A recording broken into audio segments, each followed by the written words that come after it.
Hello stars and welcome to the Minecraft universe. This is Jason and today we are going to do a really awesome / big mod, and this mod is amazing and I can't believe I hadn't seen it before. I don't exactly know how new it is or when it came out. I didn't really do that research, but I'm pretty sure it's kind of new, but it's awesome, and it's over on the Minecraft forums. It's pretty popular actually, and I'm surprised I haven't seen it yet because it's freaking crazy, and you guys will see. But as the title says, this is the Lion King mod, and the mod maker couldn't have done a better job. No one could have done a better job for a Lion King mod. This mod is perfect and it's great. So it's gonna be a long video, guys. So let's go ahead and get into this. The first thing you're gonna want to do in this mod is find one of these structures, and you'll find one of them in swamps, plains, or deserts, mostly because they're flat. And then once you find them, you'll come up to this guy. His name's the Ticket Lion. I love how he has a name above his head too. Yep, so the Ticket Lion. So yeah, he is really cool. He's got some nice glasses on. He's awesome. Basically, he is the theater guard guy. So this is like a little theater here.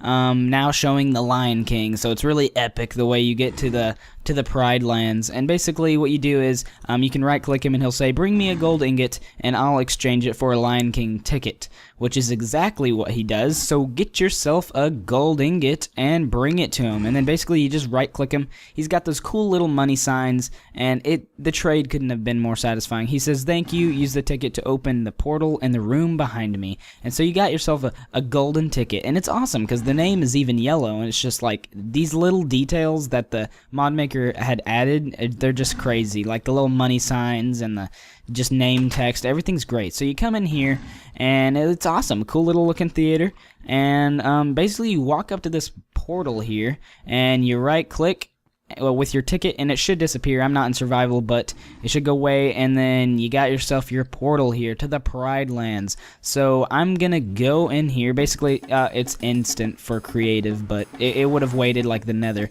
Okay, so we are in here, and as soon as you get in you'll notice differences immediately. But yeah, we'll get to that. And basically, when you spawn in, you'll spawn next to this little thing here. Oh, and I hope you guys are liking the music. I made the music for this mod review because I knew it was gonna be long, and I just, Lion King rules, right? I used to play it back when I was a little one, and I played it on Sega. That was like my favorite game ever. But yeah, I decided to add some feel to the mod, so I made some music for you guys. But here, we're gonna go ahead and continue on. But yeah, basically, you will, whenever you die, you will actually spawn in the Pride Lands still. I'm not sure if it's at your portal or not, but you can use beds in the Pride Lands. And if you don't have wool, you can use lion fur to make your beds. So yeah, you can do that. And basically, now that is explained, we can go over here, and inside this chest will be the Book of Quests, and this is an awesome little book. You right click it, and inside it will tell you the location of your last portal you entered. So I mean, I'm guessing you could make another one probably, and it would change the coordinates of the last portal that you entered. So this is the portal location right here where I'm at, and that's awesome. So if you lose this book, bring an ordinary book and some lion fur to Rafiki to receive another one. And yeah, Rafiki is in this mod, and he's super awesome. He's awesome. But yeah, you pretty much are going to want to get to him. And yeah, but also in this book you can put any Lion King item here. And if it is involved with any sort of crafting recipes, you can click a recipe button that shows up, but I don't think I can do it right now. We'll take a look at that later. But yeah, and then it'll tell you a description over here of the item, and it's awesome, useful, perfect, great for a mod that is this huge, and you're gonna want to use this book a lot. So down here we got this Rafiki's Quest tab, and it says speak to Rafiki in his tree at the center of the world. And that's basically what you're going to want to do first. You're going to want to do that before you do anything, because he will give you another quest, I believe, and I don't know, that's just the center, and the grand giant tree is there. So we're going to go take a look at that. So I'll be back in a second. This tab right here is you're not able to start this quest yet because you have to complete the first quest, and these are the only two quests in the mod right now, but he's planning on adding more in the future updates, and that I feel like that would be really awesome to just have more quests. Adding this quest feature to Minecraft is really really, really cool feeling. I like it. So yeah, I'll see you guys in a second. It's getting nighttime, but I have to go find Rafiki. Oh yeah, I forgot to mention that Rafiki is at the coordinates of x0 and z0. Not y0 because of course y is vertical, but x is 0 and z is 0 because in the book, as it said, Rafiki is at the center of the world, which is exactly where he is, at 0. So basically what you got to do is walk there. This portal didn't really spawn too far. I mean, I'm only a few hundred blocks away from the center, so hopefully the portal doesn't spawn you at like 2000x and 2000z. That would just be unfortunate, but I'm pretty sure the portal tends to stay close to the center, hopefully anyway. I'm only a few hundred blocks away, so it's not too much of a walk if you're legitimately playing this mod, which I'm sure you will be. But yeah, basically that's what I'm gonna do. I'm gonna go find Rafiki, so I'll be right back, guys. So here we are at the Tree of Life, just the big tree where Rafiki is located, and as you can see on my coordinates here, I'm basically at 0, 0, and I will be once I get inside. So, but yeah, it's got these nice little steps going up to the top here, and yeah, it probably should take a while to get up there. You have to jump a lot, but yeah, you got to get up here, and then you got this awesome entrance, and here is Rafiki. And he even has his name. It's awesome. I love that feature. So basically, Rafiki here. Ah!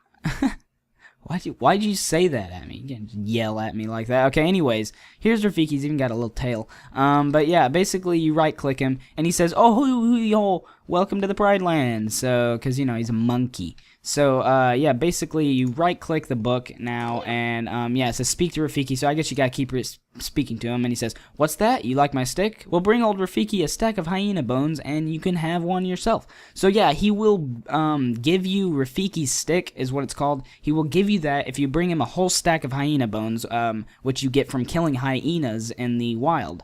So basically, the Rafiki stick, it will fertilize crops, it will grow Pride Land saplings, and it will grow Pride Land flowers like on grass and stuff like that, and various like other things. And yeah, and it's a pretty weak weapon, but you're gonna need it to kill Scar. And that is the next stage in the quest here. We're gonna have to go find and kill Scar.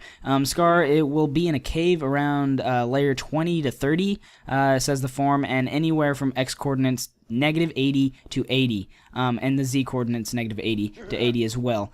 Scar only takes damage when you hit him with the Rafiki stick, and the Rafiki stick is also not damaged by Scar. So yeah, we'll get to that. I mean, we'll go find him and visit him and stuff. But Scar will be difficult, so be prepared to fight him. After killing him, there are a few more stages to the quest, and you will receive your final reward from Rafiki after that. And then yeah, we'll get more into that. So anyways, here's Rafiki. Basically, you gotta keep right-clicking him. If you want my stick, give me hyena bones. Bring me a stick. And I think you do actually have to do that first. So let's do that. Let's get a stack of hyena bones here.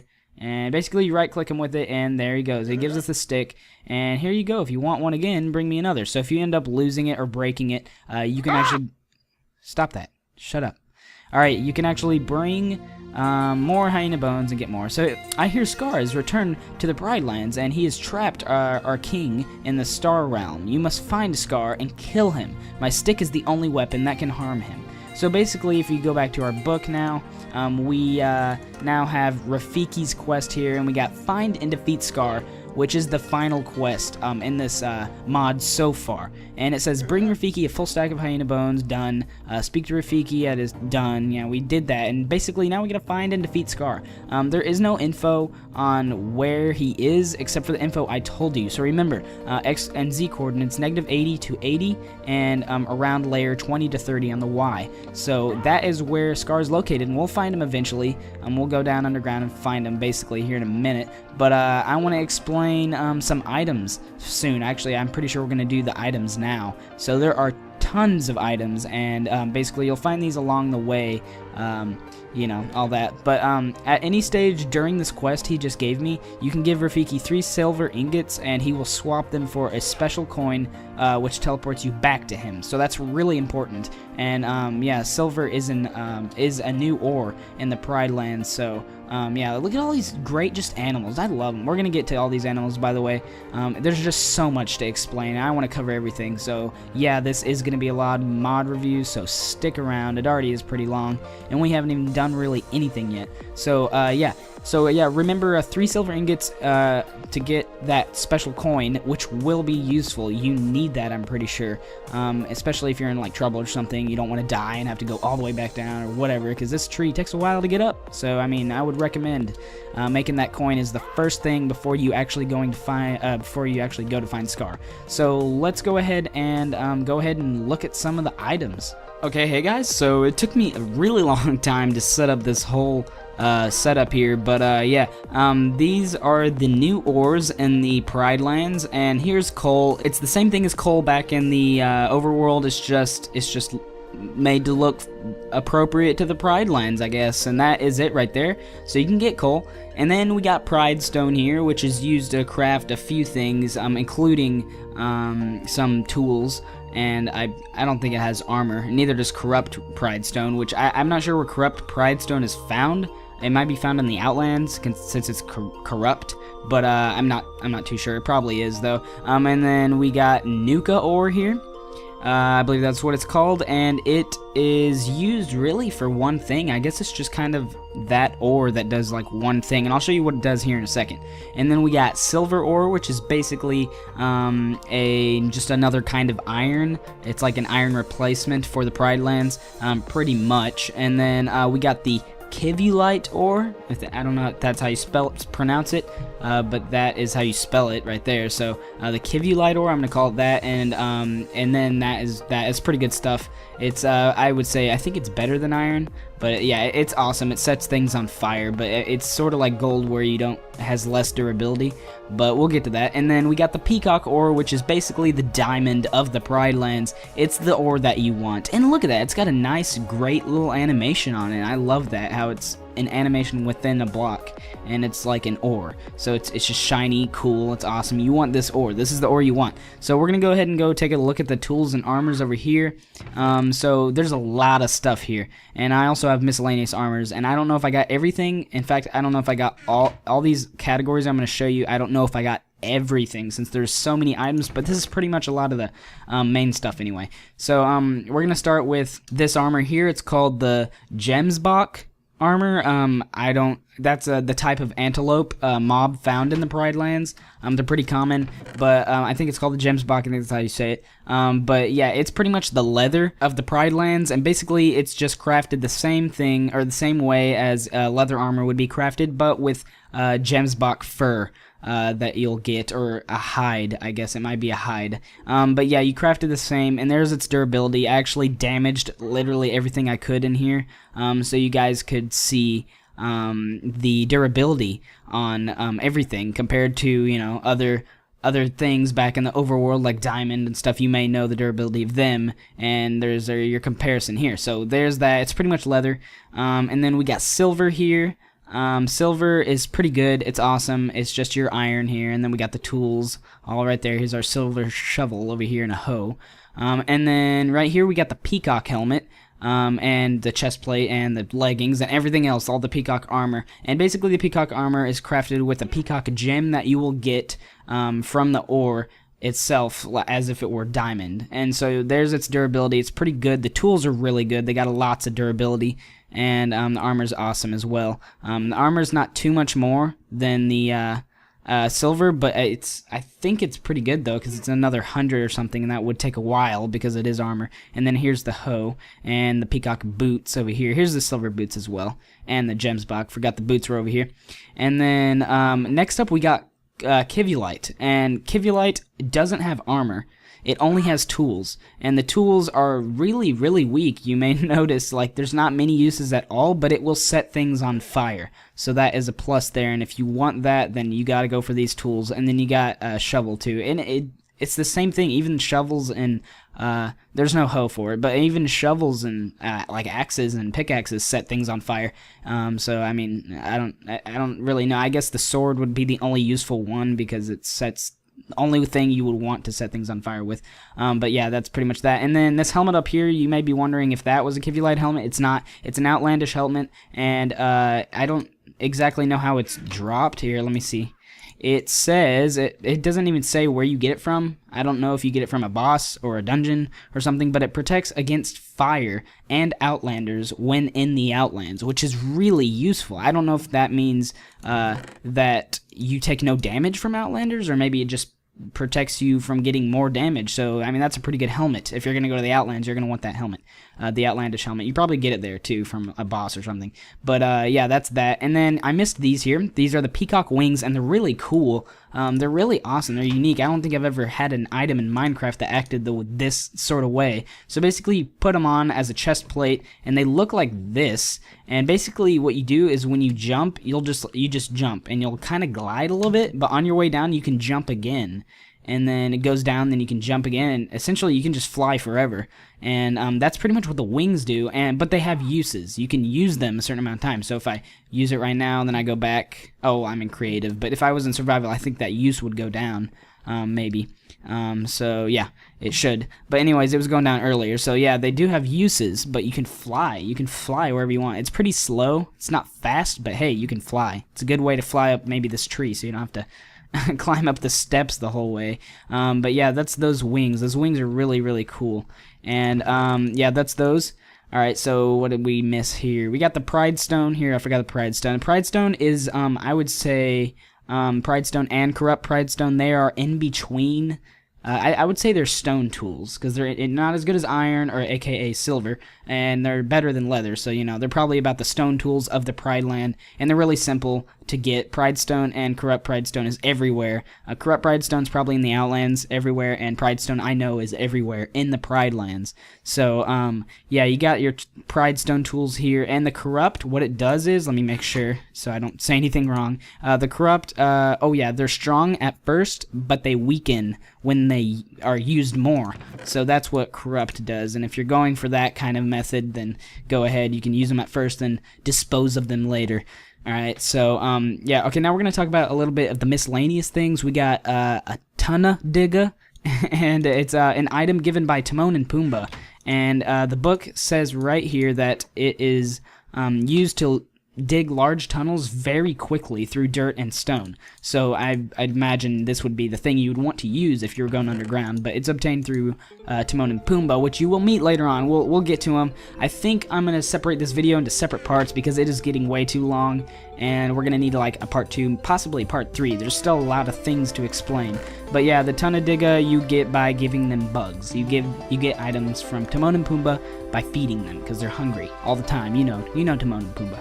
So next up we got the Gemsbok Spear. This is a part of the Gemsbok set. They don't even have tools, I don't think. That's the only thing they have is the spear, which is made from the horn dropped by the Gemsbok. And the spear is really cool. I really like it. It's like it's an instant, you throw it, but you can pick it back up always. You can always pick up your spear. And then later on you can poison it with some poison. I don't know if I have the access, or I don't have the items. I mean, I guess I could just show you.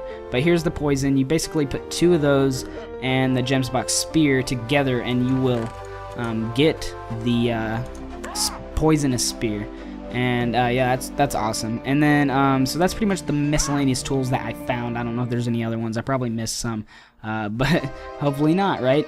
So next up we got these 2 little things. They're so funny, or especially the Pumbaa flatulence. It's the funniest thing ever. So basically, we got here is an exploding termite. An exploding termite is a mob.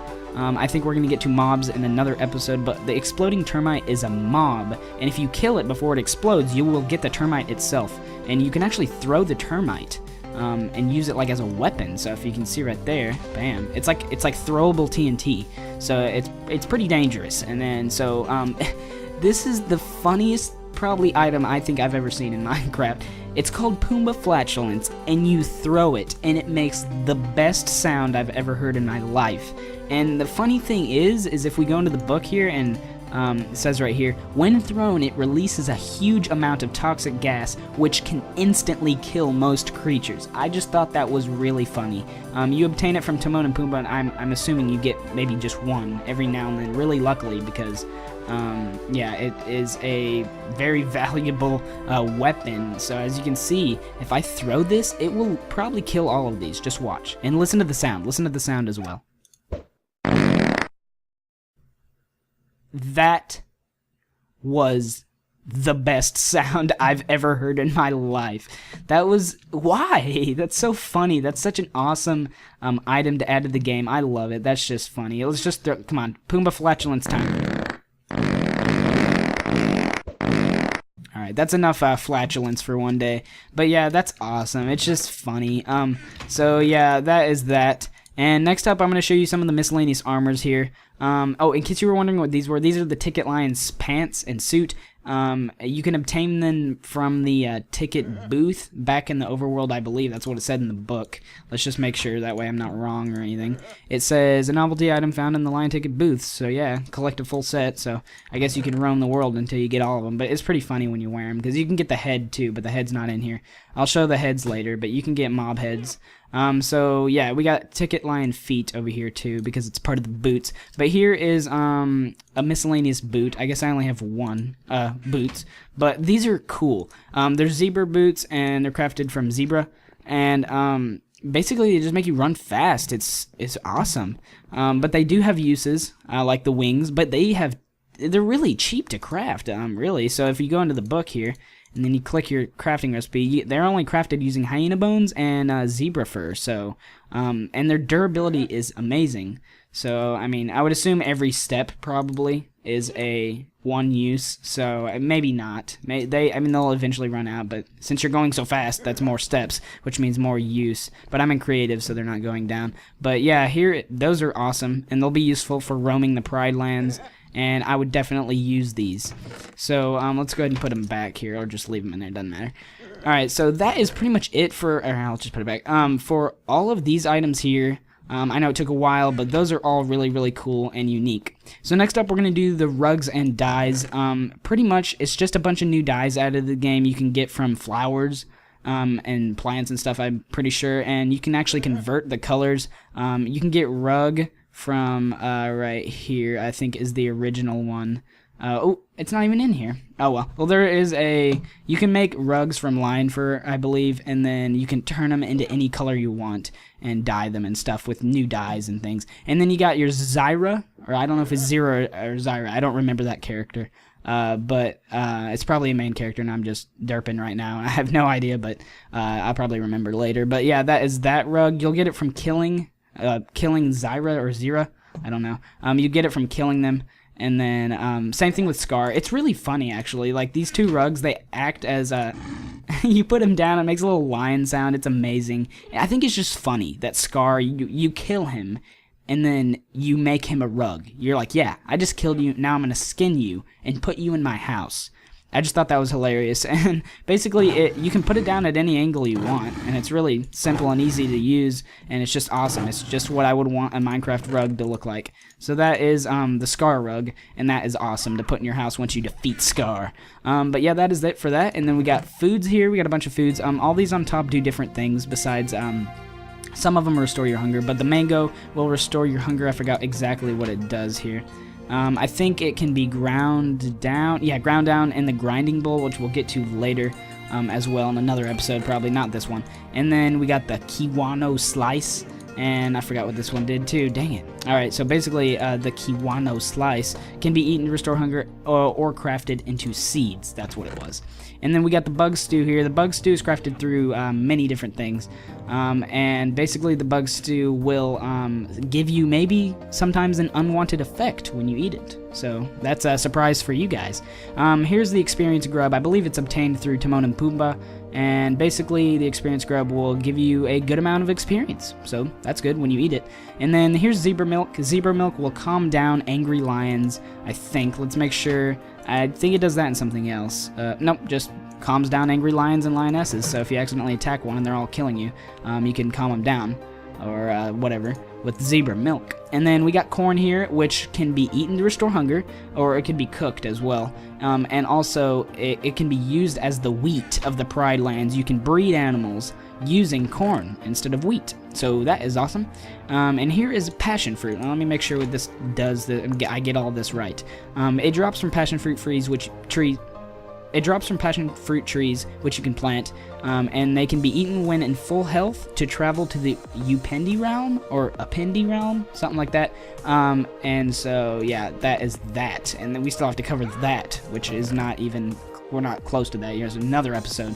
And then all these down here can just be eaten to restore your hunger. We got zebra chop, lion chop, cooked rhino, crocodile meat, popcorn, and a chocolate Mufasa. And the chocolate Mufasa will heal a lot of your hunger. A lot is what it said in the book. So keep that in mind whenever you eat that. It's found in dungeons, by the way.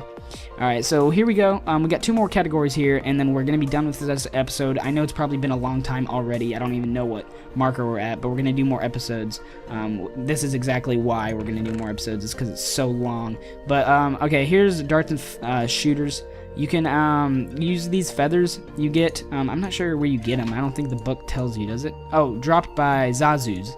Alright, so I know Zazu is blue, so let's see if the other feathers are dropped by. No, they're always dropped by Zazu's. Zazu is a mob in this, you know, the little blue bird from Lion King. He is a mob in this mod, and we'll get to him later, but these feathers are dropped by them.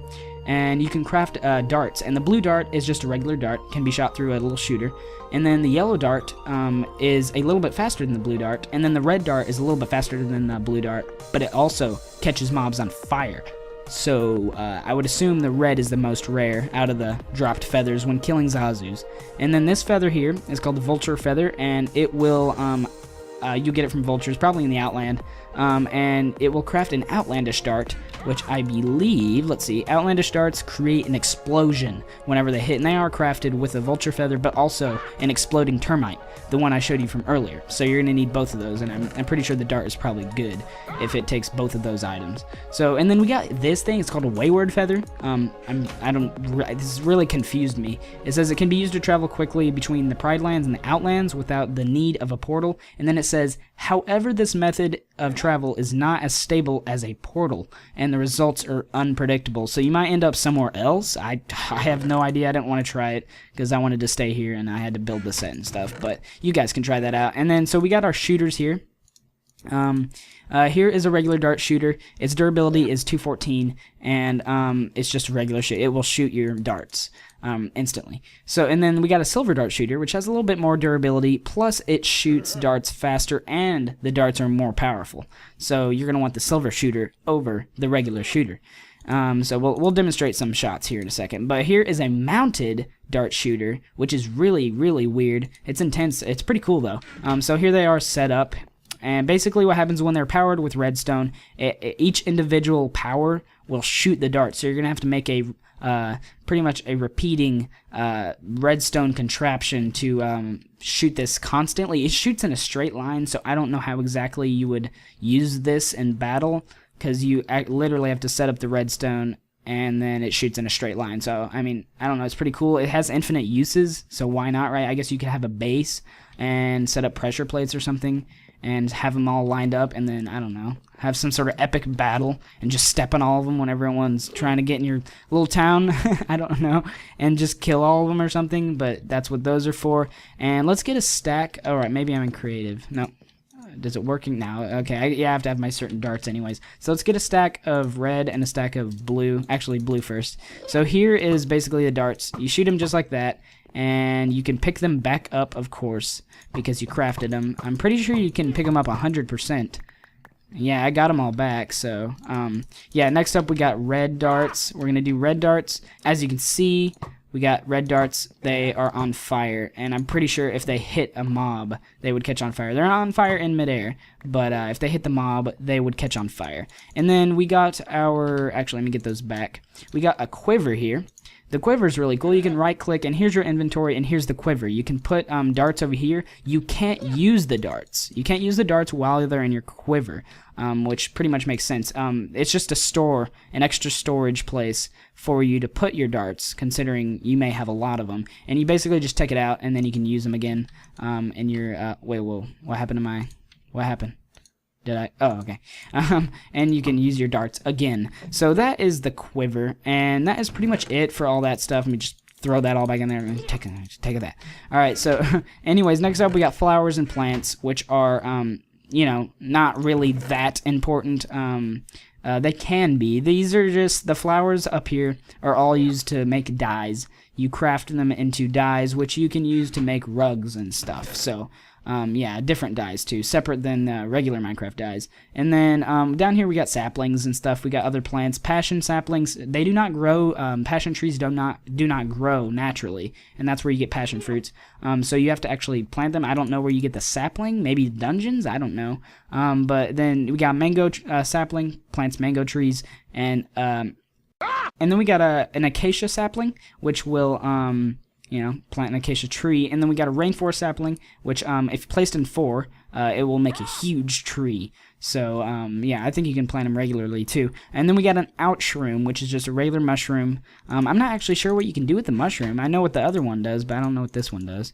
Nope, it's just a regular mushroom. Doesn't do anything, but that other green one, if you, oh, you can make mushrooms too. But if you take Nuka ore, this is what Nuka ore is used for. This is it. You take the Nuka shard that you get from Nuka ore, and then you put it on top of the mushroom, and it will make a, I don't know what the mushroom's called. Was it Nuka mushroom? No, glowing mushroom. And the basically glowing mushroom provides just light, and that's pretty much it. It doesn't do anything else, I don't think. Let me make sure so I'm not wrong.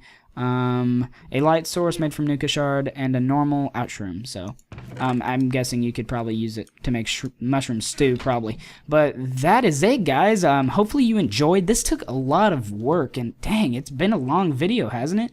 I have no idea. It's probably over 20 minutes. So sorry, guys, if I wasted your time today, but hopefully you'll enjoy this mod. And there's so many more features that we're going to cover in part 2. I don't know when that's coming around, but I'm going to have to get to it and record it because there's stuff I've left hanging, including mobs. The mobs are probably the best part of this mod. One of the best parts anyways, because they're so cool and they're greatly made. And I can't wait to review them. So stay tuned for part 2, guys. I suppose... at the end of this video, I will, I don't know, I'll put an annotation when part 2's out, so I guess if you don't know if part 2's out and you come back to this one, it'll be up in the corner. So for those of you watching later on, it's probably already up there at that corner right now, and you can click to go to part 2.